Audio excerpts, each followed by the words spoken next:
Magandang gabi, Philippine Air Force, para sa ulat ng panahon ngayong araw ng Martes, 13 January 2026 at sa mga susunod na araw. Base nga dito sa ating satellite image ay pumasok na nga ng Philippine Area of Responsibility itong minomonitor natin na low pressure area. At ito huling namataan dito sa layong 1,000 km east of southeastern Mindanao.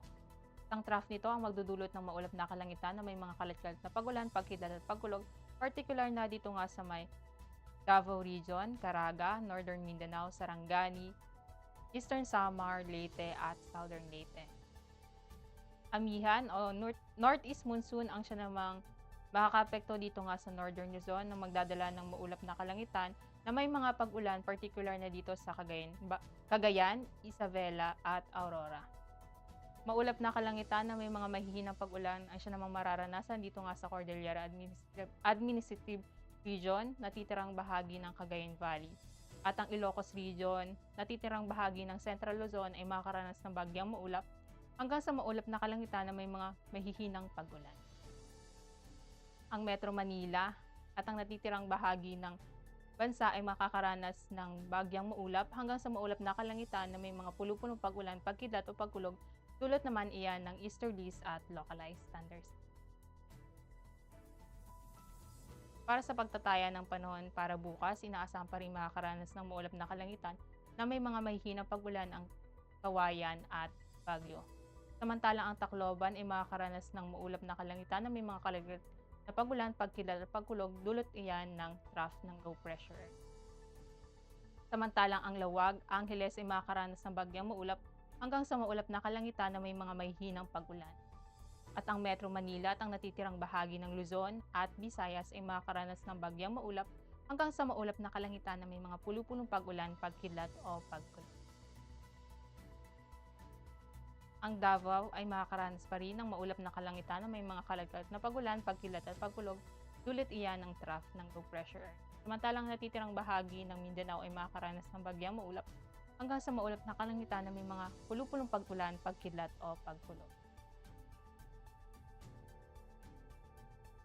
Para sa pagtataya ng panahon sa mga susunod na araw, inaasahan sa araw ng Huwebes hanggang Sabado ay makakaranas ng bagyang maulap hanggang sa maulap na kalangitan na may mga pulu-pulong pag-ulan, pagkidlat o pagkulog ang Metro Manila, Cavite, Lipa, Angeles, Puerto Princesa, Kalayaan Island. Samantalang ang Mactan ay makakaranas ng maulap na kalangitan na may mga kalat-kalat na pag-ulan, pagkidlat at pagkulog simula Huwebes hanggang Sabado. Makakaranas naman ng bahagyang maulap hanggang sa bahagyang maulap na kalangitan na may mga pulu-pulong pag-ulan, pagkidlat o pagkulog ang Zamboanga.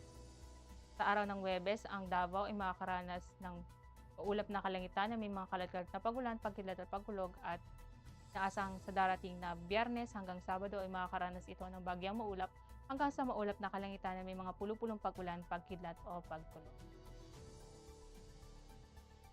Ang haring araw ay lumubog kaninang 1745 at inaasahang sisikat bukas sa ganap na 06:25. Para sa ating moon illumination, meron tayong 24% decrease. Para manatiling updated sa lagay at taya ng panahon, i-follow lamang Air Force Weather Center sa aming mga official social media account.